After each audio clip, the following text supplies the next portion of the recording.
All right, welcome back to another match here in round number 3 at Guardian Games for Monday Modern Tournament. It's a 4-round event. We're hanging out. Number 3, we've got Luis Herbosa is on Merfolk, and Robert Santos is on Blue Moon. Yeah, both decks playing some islands here. Yeah, I don't imagine the Blood Moon's going to be very good in these matchups. I bet that is a card that's sided out. I mean, Yeah. sometimes in game 1, it can act as a pseudo removal spell against like a Mutavault or something. That's true. It's not the worst, but it's not that great either. Yeah. Kirby also probably doesn't have to keep in cards like Spreading Seas, and both players can get some mediocre main deck cards out and have some better sideboard cards. I imagine Robert's on a fair amount of like sweepers, anger, probably, etc. Ooh, Biomancer is a card that I have not seen in Merfolk. That gives you a little bit of looting. Adapts for 2, turns into a 2/2, lets you loot once.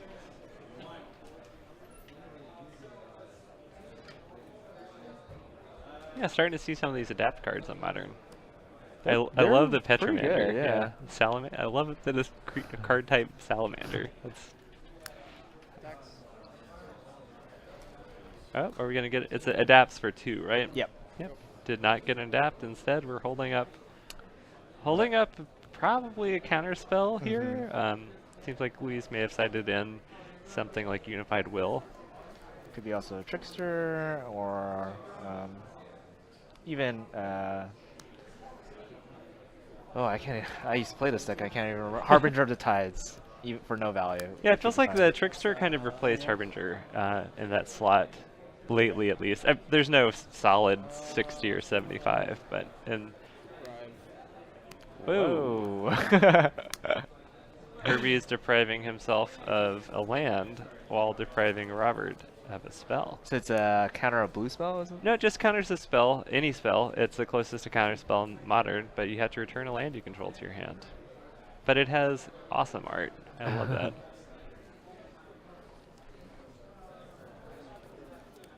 Yeah, Search for Azcanta can, or that's the Thing in the Ice? Yeah, Thing in the Ice.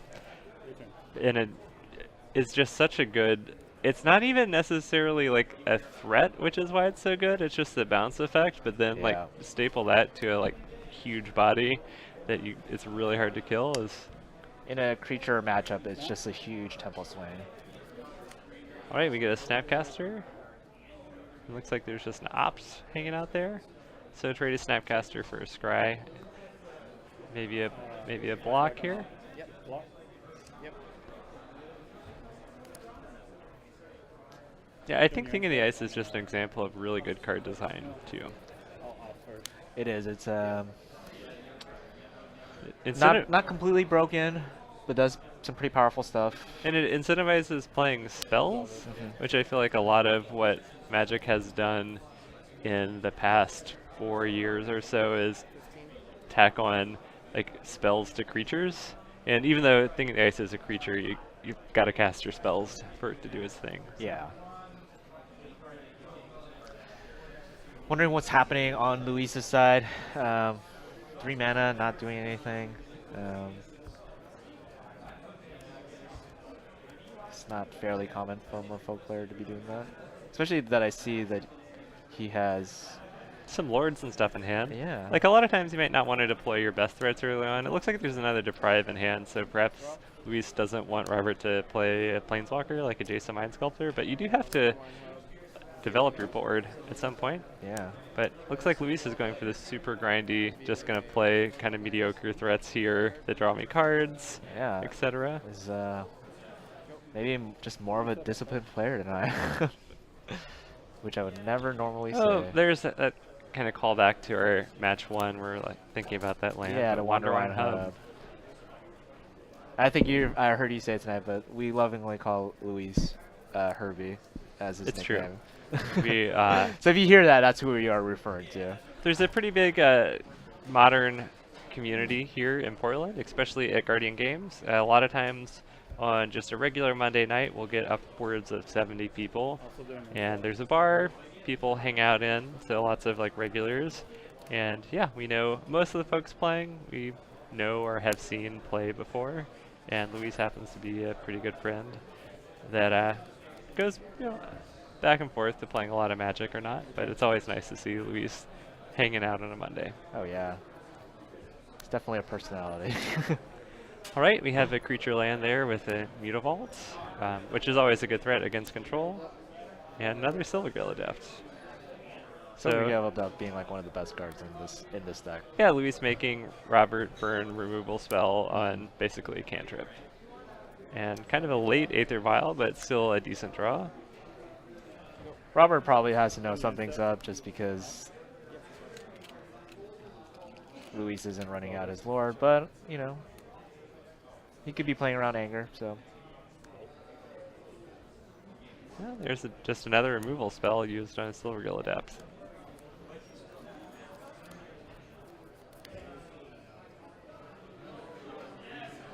Robert may be holding on to some counter magic for something like a Master of the Waves, which can be a really hard card to interact with when you're just on blue and red. And we got second Mutavault. So now we got some questions here, especially with something like a Lord in hand. When do you deploy that to start attacking with the Mutavaults, etc., knowing that your opponent's playing a Bolt deck? The game gets interesting at this point. Yeah, I mean, looking at Herbie's hand, I think he can afford to be a little patient. It looks like he's thinking about running it out, though, but...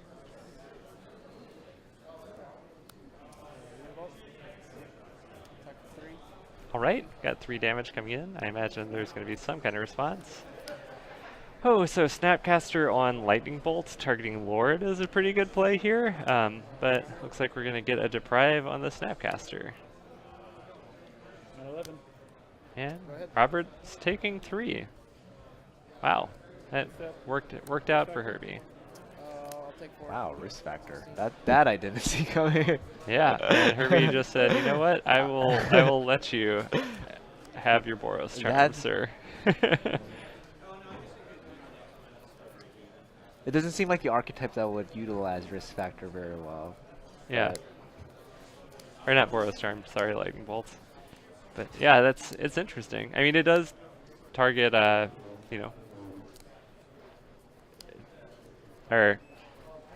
these new cards are getting to me. Risk factor is your opponent can take 4. You can draw 3 cards. Is that right? Yeah. Okay. There we go. Yeah, I was getting that because I feel like that was talked about in burn decks, and now there's Light Up the Stage, and lots of new cards that are red that are involve drawing or maybe some modality. The Jumpstart is pretty interesting too. Right. Herbie seems to be in a pretty good spot. Yeah. The Anger just getting rid of 1 Lord. I mean, all of the removal spells that Robert has used pretty much have been just free cards for Herbie almost. Like they were off Silvergill Adepts, got a Braid and a Lightning Bolt. Anger trading 1 for 1 is not where you want to be. Flashback? Or, it's a Scalding Tarn. Oh, risk factor. And we're going to get a jump start here. And Herbie says, you know what, I'll take another Boros Charm. Because I'm not going to die. I'm not going to die to, a couple Lightning Bolts here. It's going to take more than that. Attempt to cast Raw.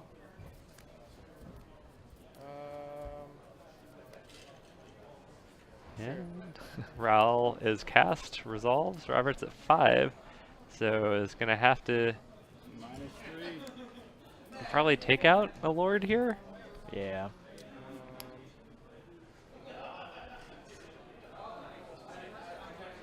Well, Herbie played this very patiently, and it looks like it's paying off. Yeah, he played it very, very patiently. I thought it was good. Yeah, when you're playing against control, if they haven't actually developed a threat like a planeswalker against you, you're not really incentivized to play out your hand because that's the way control can, control the game. Yeah. And just they need to get 2-for-1s. And yeah, Robert was not really able to get very many 2-for-1s there. Yeah, being able to have your 2 Mutavaults that aren't targetable at sorcery speed and playing out 1 Lord at a time. Robert wanted to use his instant spell on the Lord. Too many lands again. Yeah. I think Herbie maneuvered that pretty well. There's nothing in your hand. You saw all my lands. Yeah, those deprived. It's like, all right. I think we're good was here. cool. For me, I was like, this is kind of questionable, Yeah. hard, but it worked out really well in that game. Went 16 turns, 14 lands. All right. Well, it looks like we got about 5 minutes left Well, only before 22 the next I know. round. Do you have any interest in hanging out and talking to Herbie about his sideboard choices? You know, I love talking to Herbie. I mean, he's Okay. a little bit of a liability on live mic, but Okay, we'll get Herbie in here just for a couple minutes Cool. while we're finishing up this round. Two ops.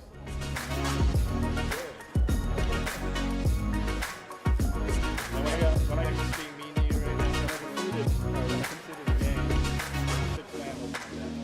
Yeah, it was like big, huge. It was like 6 lands. Sure. God, I gotta pee. I gotta pee really bad. Are we gonna watch anyone? Just hold your pee. Give me that camera. Okay, okay. Alright.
All right, we're back in the booth. We're with Luis Herbosa. We just watched that last match with him. He was playing against Blue Moon.